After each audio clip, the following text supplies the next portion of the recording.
সাংগ্রাই জল উৎসবের সার্বিক আয়োজন কেমন দেখছেন? উৎসব কেমন হচ্ছে সেখানে? তিতুমির যদি এক কথায় বলতে যাই, মারমা, চাকমা সহ পাহাড়ি যত গোষ্ঠী আছে সবাই কিন্তু একেবারে আনন্দে মেতেছেন।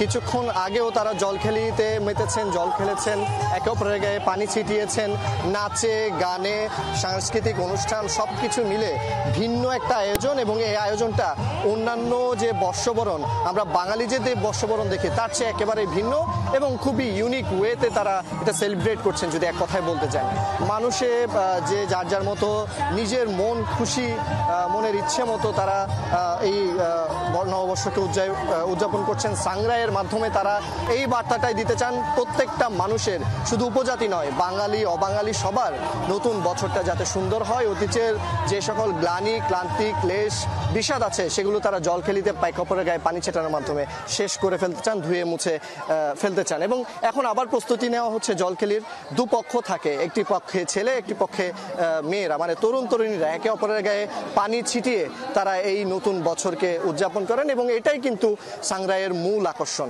পাশাপাশি আমার বাম পাশে যদি বলতে চাই, সেখানে হচ্ছে কিন্তু সাংস্কৃতিক অনুষ্ঠান। একদিকে সাংস্কৃতিক অনুষ্ঠান, নাচে গানে তারা মাতিয়ে রেখেছেন পুরো স্টেজ থেকে শুরু করে পুরো এলাকা।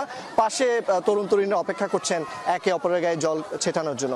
সবকিছু মিলে যদি বলতে চাই, এই জলখেলির মাধ্যমে পুরো এলাকাটাকে, পুরো যে রাঙ্গামাটি যে জায়গাটায় আছে আমরা, বাঙ্গালখালী উচ্চ বিদ্যালয় সহ আশেপাশে পুরো এলাকাটা একেবারে বলতে গেলে যে আনন্দে, একেবারে উচ্ছ্বাসে একাকার হয়ে গেছে।